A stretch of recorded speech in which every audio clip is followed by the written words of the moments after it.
when working with clients in HubSpot is that they're only just scratching the surface, and they're only kind of, finding that 20% a day, and the 80% is hidden. Where is that hidden? Well, it's in a lot of different tools in HubSpot. So if you just look at the CRM itself, it's hidden in, custom objects that they create, where HubSpot provides you with already data points that they don't use straight away. They're too focused maybe on the custom elements they've created. But it's also in the tools like the conversations that you're having with customers. Hello and welcome back to the Marketing Podcast. I'm Jodie Williams, co-founder of the Marketing Pod, and I'm here with the very lovely Roz Wisdom. Hello. And today we're joined by Al, our resident HubSpot expert. Greetings. So Al joined HubSpot at Inbound 2025 in San Francisco. Very lucky. I don't know how I don't manage to get these tickets. And he's had time to digest what he heard at that event. So today's episode is all about data, specifically the very large chunk of data that apparently is missing from most businesses. So we're calling this one Stop Guessing. HubSpot reveals the 80% of data you're missing. And don't worry, we're going to ban you, Al, from playing jargon bingo for this one.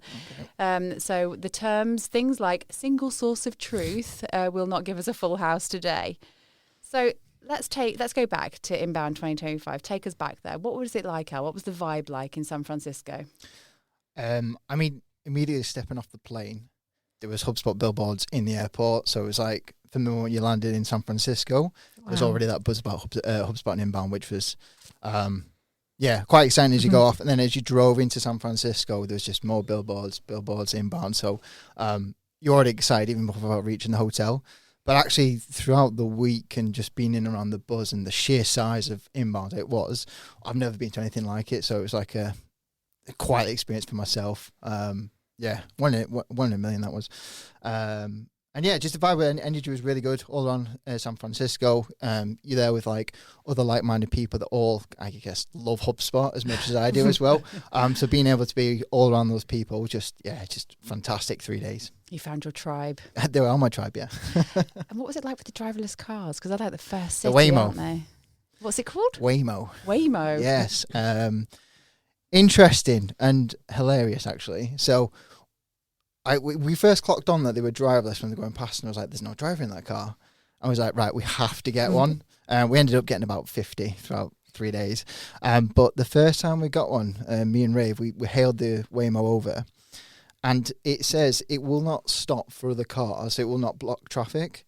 So as it pulled in, we went to open the doors, but it wouldn't open the door. It started driving off again. What? So it's just us flailing in the middle of the road, trying to get into this Waymo. And then the other bit I found quite funny was when we got in the Waymo and it took us back to the hotel, I thanked the driver. Yeah, there's no driver. Do you sit in the front, or would you sit? You can sit in the front if you want to, but it's weird because it's like the seatbelt's fastened, the steering wheel's just moving. It's almost like there's just a ghost rider. But yeah, they're very awesome to be in, and I heard that they are coming to London as well. Amazing. Yeah, I don't know if it's this year or next. Wow. Amazing. Must have been great to have something so almost futuristic happening in like your day-to-day life in San Francisco at the time you're attending HubSpot, which again is a very like futuristic company, like really at the cutting edge. And just thinking about that, like with HubSpot itself, focusing on the content, what were the really unforgettable moments for you, or unforgettable speakers that you saw when you were there? God, yeah. So unforgettable for me was just how much AI there was. Of course, the data was one of the biggest topics, but certainly AI as well. But some of my favourite speakers were Courtney Sembler, who did a chat on onboarding, which is really good. And that's more about how, we're used to doing onboarding from the moment the customer signs the contract, but actually onboarding starts now from the moment they interact with your business. Mm-hmm. You're actually almost onboarding from there onwards. A great chat to listen to Dharma Shah, the co-founder of HubSpot.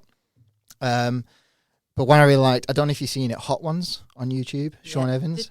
The hot sauce. Yeah, the hot sauce. Yeah, so he did that one with the other co-founder, Brian Halligan, and we watched that live, and it was actually quite amazing to see a live Hot Ones.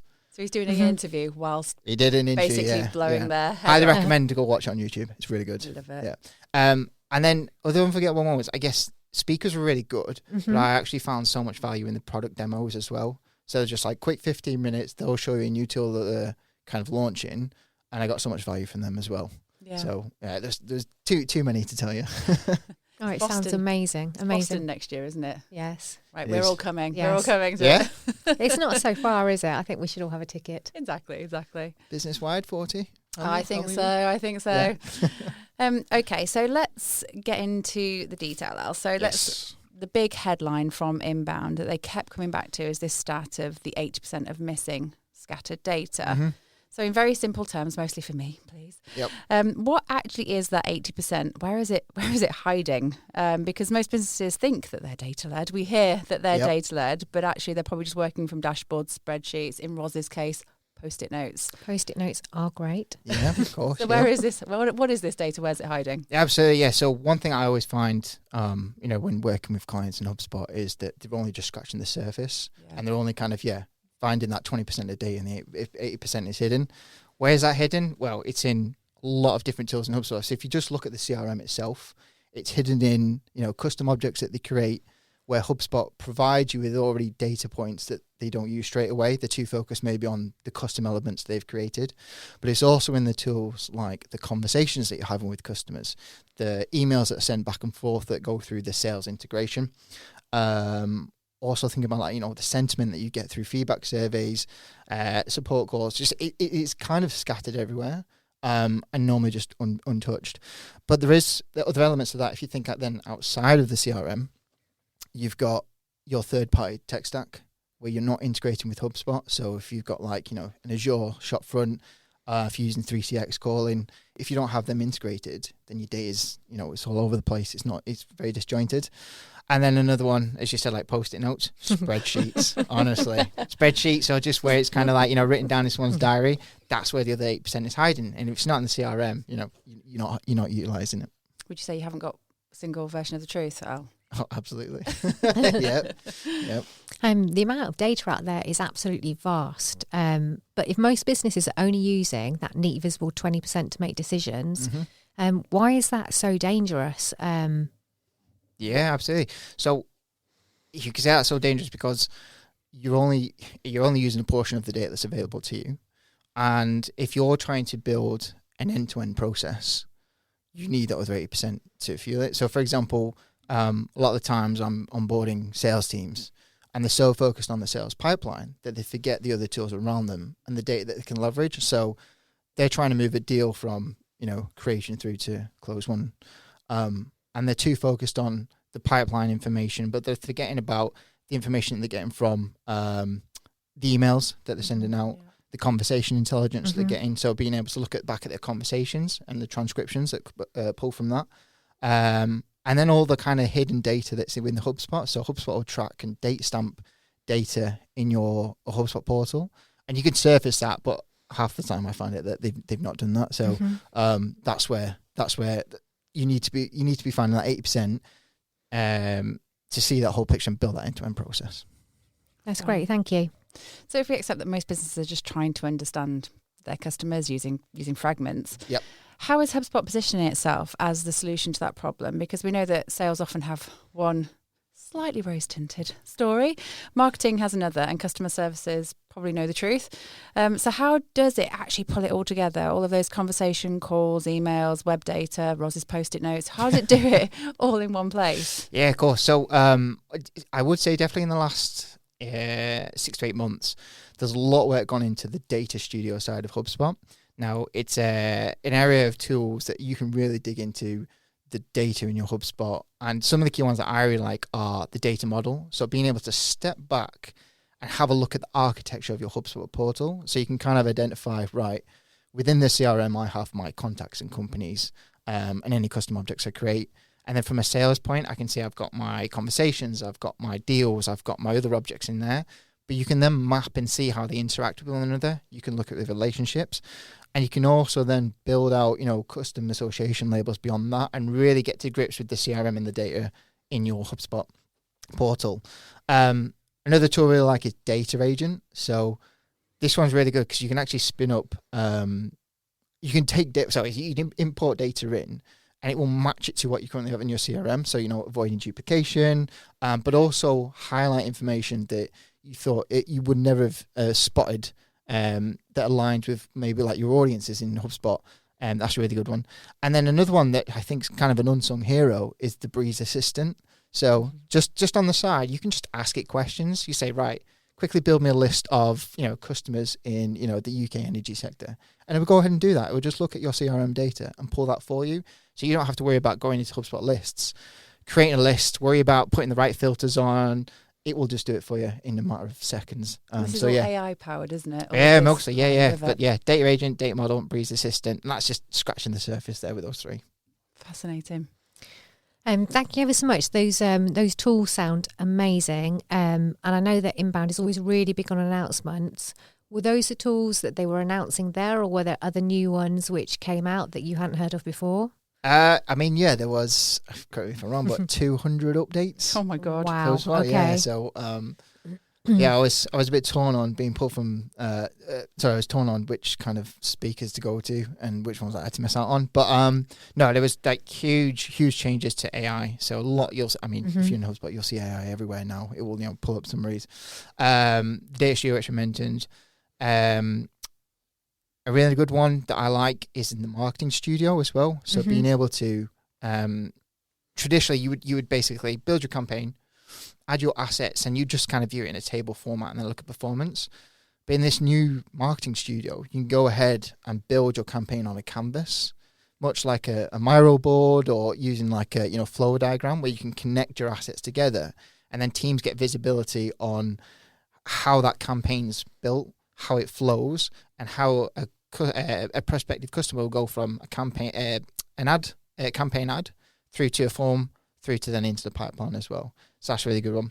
There's lots around workspaces as well. So being able to unify teams into one area of HubSpot. So rather than having to, if you take a sales rep, so they will be they'll be in the sales pipeline. They'll also then be in tasks.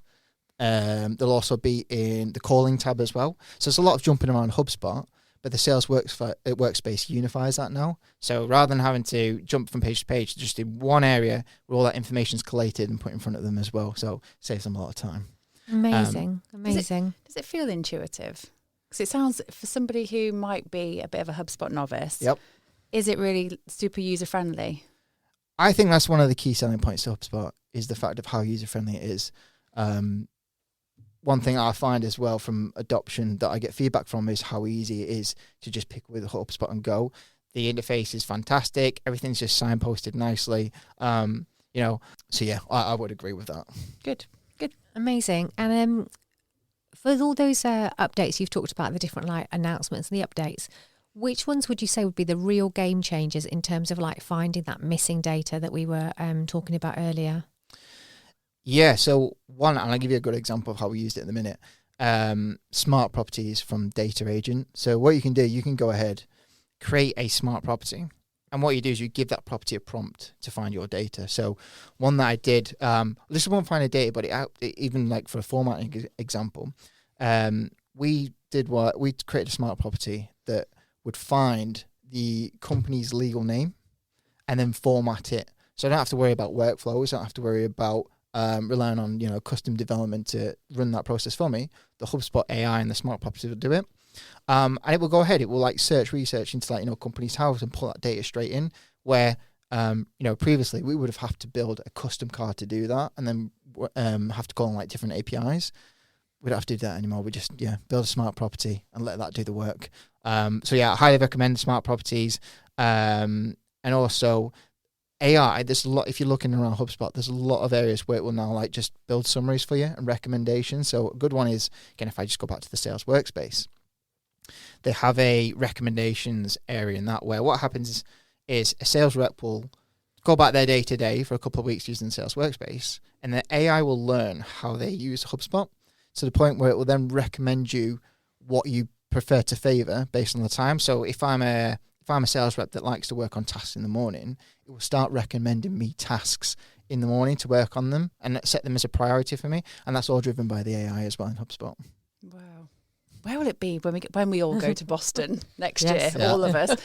What will they be updating us on then? Can you imagine? That's a good question. To be fair, I think one thing that I think will happen is, we're able to build our assets with incredible speed right now. And I think at a point it will be where you can almost prompt it to build your CRM. So you'll just say, I need a CRM to facilitate X, Y, and Z, and it will just do it for you. So it will set up the HubSpot list segments. It will do the email nurturing for you. It will set the workflows all with a click of the button. Wow. Wow. But I hope not, because then that's me out of a job. No, always need strategic thinkers. Yeah. So, Al, final thoughts from you then on San Fran 2025? Oh, God, it was amazing. Can I go again? Yes. Yeah, one thing I'd just like to say is a good takeaway is, if we just go back to like the AI piece, is don't be afraid to try it. Yeah. Don't be afraid to integrate it into your tech stack now and start using it. Because I think if you're not, you are definitely going to get left behind. It's a tool that I've started using, on the daily. And that's supplemented with like using ChatGPT as well and stuff like that to aid it. But certainly in HubSpot, don't be afraid to try it. Get used to it as well. It's not there to take your jobs. It's there to like streamline it, make your, yourself better, and help you day to day. So yeah, use AI. Definitely. We've got clients now that already are using some of those HubSpot AI agents. Absolutely. This year they're rolling out like between 8 and 12 already. And it's so exciting for their staff as well to kind of upskill in this space, because it is the future of, people's roles will be changing. I think from my perspective, AI, some clients still see AI as a real kind of big security threat. And actually, I think there is a change needed for people to have using AI safely, policy, so that they can embrace these new technologies that will make them more efficient and free them up to do kind of more of the strategic thinking. Oh, absolutely agree. And I think you're right there. You hit the nail on the head with like the safeguards around it. There's always got to be that element to it. The AI is only ever going to be as good as the data that you feed it as well. But if you set up correctly, you're putting yourself in good stead. Fabulous. And if I may, yes, kind of before we close, can you just share with us the souvenir you came back with from the HubSpot event? So on the last day, me and Raven were walking the pier down, I think it was pier 37, 38, and we did get a not matching tattoo, but we got a similar tattoo. So we both got the San Francisco Bridge, which I do have on my arm right here. Oh, it's beautiful. Yeah, it's a little stomp. Nice. So when we go to Boston, you're going to get the pod logo. That's right, yeah? Give me a couple of beers and Fab. So thanks, Al. The big takeaway here, I think, is that most brands aren't guessing because they want to. They're guessing because they don't quite have that single version of the truth, single source in one place. And that picture is usually there. It is. In conversations, calls, emails, spreadsheets, post-it notes. Yes. But it is there. So the opportunity and the potential is also there. So thank you for helping us make sense of what could have been quite a jargon-heavy topic. You're very welcome. And to everybody listening, if you've realised you might be working off slightly shonky systems with only 20% of the truth, you're not alone, and there's definitely hope out there. We hope you've enjoyed this episode of the Marketing Podcast. Be sure to check out marketingpod.com for more of the latest B2B marketing discussions. Or if this episode has really resonated with you and you'd like to discuss this topic in more detail, please get in touch. We'd love to hear from you.